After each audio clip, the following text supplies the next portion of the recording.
दोस्तों mid cap stocks में पिछले कुछ समय में काफ़ी तेज़ी से करेक्शन देखने को मिली है और ख़ास बात इस वीडियो में ये है कि जिन स्टॉक्स के बारे में हम डिस्कशन करने वाले हैं उनमें कई कंपनी के बिजनेसेस में अभी भी लॉन्ग टर्म ग्रोथ स्टोरी मौजूद है। ऐसे में सवाल ये आता है कि अगर बिजनेस अच्छा है तो फिर प्राइस क्यों गिरा है, और इससे भी बड़ा सवाल कि क्या ये अपॉर्चुनिटी है या इसमें रिस्क अभी बाकी है। डिटेल में बात करेंगे स्टॉक्स के डिस्कशंस के साथ इस वीडियो में, तो वीडियो को यहाँ पे पूरा देखिए और स्टॉक मार्केट इन्वेस्टमेंट के बारे में कुछ नया सीखिए। नमस्कार दोस्तों, मैं उमेश त्रिपाठी आपका स्वागत करता हूं स्टॉक फॉर रिटेल पर, स्टॉक मार्केट से जुड़ी एक नई जानकारी के साथ। तो यहाँ पर जो पहली कंपनी है राइट, उसका बिजनेस सेगमेंट आप देखिए तो ट्रांसमिशन एंड डाटा सेंटर से ये बिजनेस जनरेट कर रहे हैं, साथ ही साथ सिविल रिलेटेड प्रोजेक्ट से ये बिजनेस जनरेट कर रहे हैं, ट्रांसपोर्टेशन से बिजनेस जनरेट कर रहे हैं, cables and conductors, renewables, oil and gas के बिजनेस से ये रेवेन्यू जनरेट कर रहे हैं।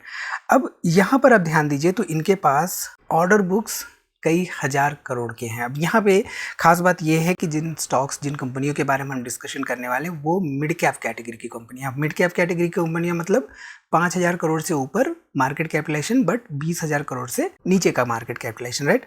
अब यहाँ पे अगर हम ध्यान दें तो आप देख सकते हैं कि केईसी इंटरनेशनल लिमिटेड, जो कि हम जिस कंपनी के बारे में बात कर रहे हैं, इसका order intake and order book आप देखिए तो यहाँ पे आप देख सकते हैं कि इनटेक करीब करीब 6,300 करोड़ रुपए के आसपास है, ऑर्डर बुक करीब करीब यहाँ पे 38,000 करोड़ रुपए के आसपास। मार्केट कैपिटलाइजेशन से ज़्यादा ऑर्डर बुक है।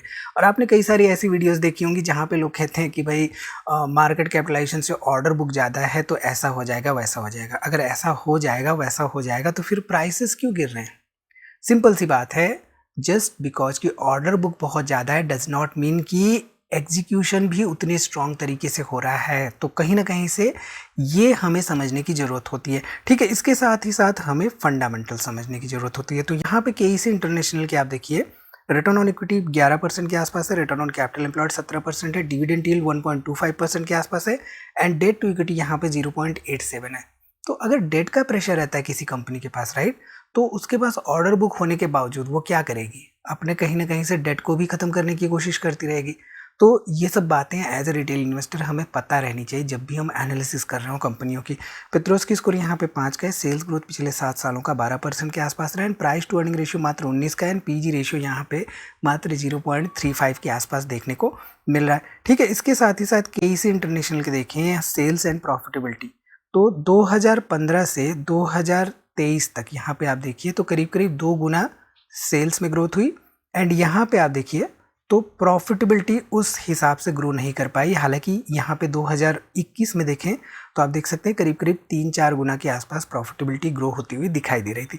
अब 2023 के बाद का डाटा अगर हम देखें तो यहाँ पे आप देख सकते हैं कि 2023 में करीब करीब 17,000 करोड़ का सेल्स था, 176 करोड़ का यहाँ पे नेट प्रॉफिट था। 2026 में ये 17,000 करोड़ बढ़ के 23,000 करोड़ का यहाँ पे नेट सेल्स हो गया, एंड यहाँ पे आप देख सकते हैं कि करीब करीब 606 करोड़ रुपए के आसपास नेट प्रॉफिट देखने को मिल रहा है। तो पिछले 2-3 सालों से कंटिन्यूअसली सेल्स भी ग्रो कर रही है, प्रॉफिटेबिलिटी भी ग्रो कर रही है। तो क्या ऐसी बात है कि प्राइसेस में गिरावट हो रही? तो ये जब हम डाटा देखते हैं राइट, तो हमें समझ में आता है कि जब प्राइसेस गिर रहे हैं, सेल्स बढ़ रही है, प्रॉफिटेबिलिटी बढ़ रही है, बिजनेस बढ़ रहा है, ऑर्डर बुक भी इंटैक्ट है, ऑर्डर बुक भी बढ़ा हुआ है, तो प्राइसेस अगर गिर रहे हैं तो वहां पे बिजनेस अभी भी स्ट्रांग है, ठीक है। इसके साथ ही साथ अगर हम यहाँ पे देखें तो 2023 में यहाँ पे 52% के आसपास प्रमोटर्स थे, 10% पब्लिक थी, और यहाँ पे करीब करीब 37-38% के आसपास एफआईज एंड डीआईज देखने को मिल रहे थे। अब लेटेस्ट डाटा पे अगर हम ध्यान दें तो यहाँ पे आप देख सकते हैं कि प्रमोटर्स थोड़े बहुत कम हुए हैं, 50% प्रमोटर्स हैं, 16% पब्लिक है, एंड यहाँ पे करीब करीब 33-34% के आसपास एफआईज एंड डीआईज देखने को मिल रहे हैं, ठीक है। इसके साथ ही साथ अगर हम दूसरी कंपनी के बारे में बात करें जो कि है विक्रम सोलर लिमिटेड, अब ये जो पर्टिकुलर कंपनी है राइट, ये 39 कंट्रीज में इसका प्रेजेंस है। साथ ही साथ यहाँ पे एग्रीगेट कैपेसिटी करीब करीब 1.41 गीगावाट के आसपास है। साथ ही साथ यहाँ पे आप ध्यान दीजिए तो ये फोटोवोल्टिक यानी कि पीवी मॉड्यूल्स मैन्युफैक्चर कर रहे हैं, साथ ही साथ integrated solar energy solutions provider है ये पर्टिकुलर कंपनी। इसके साथ अगर हम यहाँ पे ध्यान दें तो आप देख सकते हैं कि 2015 में करीब करीब 500 मेगावाट पहुंची थी इसकी कैपेसिटी, जो कि 2026 में अब यहाँ पे देखें तो प्रोडक्शन कैपेसिटी करीब करीब यहाँ पे 15 गीगावाट के आसपास होती हुई देखने को मिल रही है इस पर्टिकुलर कंपनी की। इसके साथ ही साथ अगर हम फंडामेंटल्स पे ध्यान दें तो विक्रम सोलर आप देख सकते हैं return on equity 22%, return on capital employed 31%। Company profitable है बट डिविडेंड नहीं दे रही है। यहाँ पे डेट टू इक्विटी मात्र 0.19 का है, पेट्रोस्की स्कोर 6 का है, प्राइस टू अर्निंग रेशियो मात्र 17 का है, पीजी रेशियो मात्र 0.08 का देखने को मिल रहा है। इसके साथ ही साथ अगर हम ध्यान दें sales and profitability track record पर, तो 2020 में 1600 करोड़ का सेल्स था, 22 करोड़ का यहाँ पे नेट प्रॉफिट था। 2025 में ये 2 गुना सेल्स में ग्रोथ हुई एंड यहाँ पे आप देख सकते हैं आपको करीब करीब 6-7 गुना के आसपास प्रॉफिटेबिलिटी में ग्रोथ होते हुए देखने को मिली। लेटेस्ट डाटा के हिसाब से अगर हम देखें तो 4800 करोड़ रुपए के आसपास नेट सेल्स है एंड 470 करोड़ रुपए के आसपास नेट प्रॉफिट है। तो यहाँ पे भी सेल्स भी ग्रो कर रही है एंड प्रॉफिटेबिलिटी भी ग्रो करते हुए देखने को मिल रही है। ऐसे में प्राइसेस अगर गिर रहे हैं तो फिर क्या रीजंस है ये पता करना बहुत इंपॉर्टेंट हो जाता है, क्योंकि कभी कभी क्या होता है कि prices because of some internal management issues भी गिरते हैं एंड कभी कभी सेंटिमेंट्स की वजह से प्राइसेस गिरते हैं। तो ये सब बातें एज ए रिटेल इन्वेस्टर हमें पता होनी चाहिए। अब 2025 में देखिए तो 63% के आसपास प्रोमोटर्स थे, यहाँ पे 28% पब्लिक थी और यहाँ पे करीब करीब 9-8-9% के आसपास एफआईज एंड डीआईज देखने को मिल रहे थे।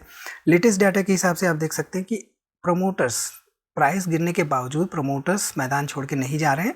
30% यहाँ पे पब्लिक है एंड यहाँ पे करीब करीब 7-8% के आसपास हमें एफआईज एंड डीआईज देखने को मिल रहा है। ठीक है, अगर हम बात करें तीसरी कंपनी के बारे में तो यहाँ पे जो तीसरी कंपनी है राइट, आइनॉक्स ग्रीन लिमिटेड। अब ये आइनॉक्स ग्रीन लिमिटेड जो पर्टिकुलर कंपनी है जिस बिजनेस सेगमेंट में, उस बिजनेस सेगमेंट में क्या मार्केट शेयर है, कहाँ कहाँ पे क्या इंस्टॉलेशंस कर रखे हैं इन्होंने और साथ ही साथ ऑर्डर बुक क्या है, ये सब स्टडी करना इंपॉर्टेंट हो जाता है। इसके साथ ही साथ अगर हम आइनॉक्स ग्रीन के फंडामेंटल्स देखें तो मात्र 7% का आरओई है, मात्र 10% का आरओसी है, कंपनी प्रॉफिटेबल होते हुए भी डिविडेंड नहीं दे रही है एंड यहाँ पे देखिए तो पेट्रोस्की स्कोर मात्र 4 का है। हालांकि सेल्स ग्रोथ पिछले 7 सालों का 17% के आसपास रहा है, प्राइस टू अर्निंग रेशियो अभी भी 37 का है एंड पीजी रेशियो हालांकि 1 से कम हमें देखने को मिल रहा है। इसके साथ ही साथ अगर हम sales and profitability track record देखें तो 2015 में करीब 2700 करोड़ का यहाँ पे सेल्स था, 296 करोड़ का नेट प्रॉफिट था। 2022 की बात करें तो ये घट के केवल 625 करोड़ का सेल्स हो गया एंड कंपनी लॉस में चली गई।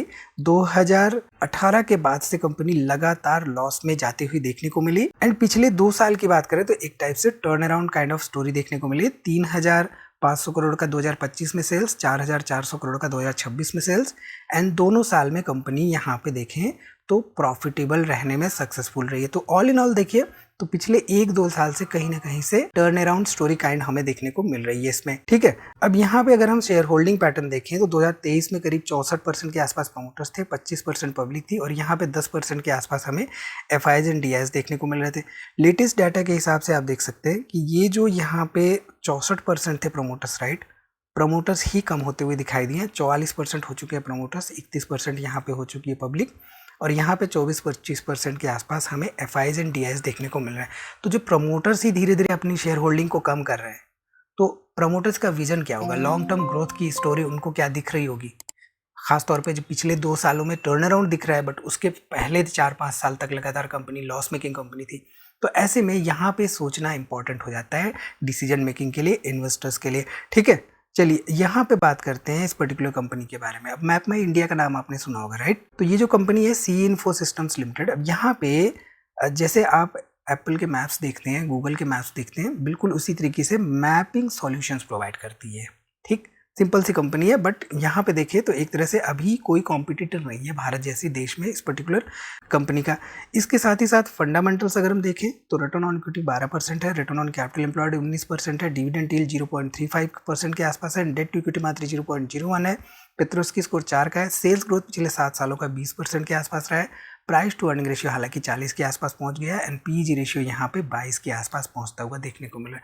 तो कभी कभी क्या होता है कि जब प्राइसेस में गिरावट हो रही होती है तो प्राइसेस में गिरावट, मान लीजिए कि कोई शेयर प्राइस जो है 1000 रुपये पर पहुंच गया एंड पी रेशियो वहाँ पे 70-80 के आसपास पहुँच गया, तो ऐसे में अर्निंग्स के बजाय जो कंपेरिजन में जो प्राइस है राइट वो ज़्यादा तेज़ी से बढ़ा हुआ है। तो ऐसे में क्या होता है कि कहीं ना कहीं से प्राइसिंग होता है, स्टॉक प्राइसिंग करता है एंड प्राइस में गिरावट होती है और वो जो प्राइस टू अर्निंग रेशियो है वो धीरे धीरे कहीं ना कहीं से कम होता हुआ दिखाई देता है। ऐसे में अगर प्राइस टू अर्निंग रेशियो 10-15 के आसपास आ जाता है तो फिर वहाँ पे इन्वेस्टर्स को एक वैल्यूएशन, अच्छी वैल्यूएशंस मिल रही होती है। तो ये सब बातें right as a retail investor हमें समझ में आनी चाहिए। फिर हमें पता रहेगा कि हम जब इन्वेस्टिंग डिसीजन मेकिंग कर रहे हैं तो हम किस वैल्यूएशन पे कर रहे हैं। यहाँ पे मैप माई इंडिया का आप देखिए तो 2019 में 135 करोड़ का सेल्स था, 34 करोड़ रुपए के आसपास नेट प्रॉफिट था। 2024 में 380 करोड़ का सेल्स हो गया यानी 134 करोड़ रुपए के आसपास नेट प्रॉफिट हो गया। लेटेस्ट डाटा के हिसाब से आप यहाँ पे देख सकते हैं 474 करोड़ रुपए के आसपास नेट सेल्स एंड 134 करोड़ रुपए के आसपास नेट प्रॉफिट देखने को मिल रहा है। इसके साथ ही साथ अगर हम यहाँ पे ध्यान दें तो मैप माई इंडिया में 2023 में 52% के आसपास प्रमोटर्स थे, 35% पब्लिक थी और यहाँ पे करीब करीब 11% के आसपास हमें FIs एंड DIs देखने को मिल रहे थे। लेटेस्ट डाटा के हिसाब से आप देख सकते हैं कि यहाँ पे भी थोड़े बहुत FIs कम हुए हैं compare to the last quarter. 34% के आसपास यहाँ पे पब्लिक है और 51% यहाँ पे प्रमोटर है और 13-14% के आसपास हमें FIs एंड DIs देखने को मिल रहे हैं। सो अगर आप ध्यान देंगे तो ये चारों के चारों जो स्टॉक्स हैं राइट, ऐसे स्टॉक्स को एक ही नज़र से देखना हमारे लिए सही नहीं होता है, क्योंकि होता क्या है कि किसी कंपनी के पास बड़ा ऑर्डर बुक रहता है बट ऑर्डर बुक को अगर वो रेवेन्यू में कन्वर्ट करने में सक्षम नहीं होती है तो ग्रोथ स्टोरी वहाँ पे धरी की धरी रह जाती है। विक्रम सोलर जैसी कंपनियों में जो सोलर मैन्युफैक्चरिंग है और कैपेसिटी एक्सपेंशन है, इनकी एक लॉन्ग टर्म ग्रोथ स्टोरी है बट कंपटीशन इस सेक्टर में बहुत ज़्यादा है। साथ ही साथ एग्जीक्यूशन एंड एफिशिएंसी पे हमें नज़र रखनी होगी।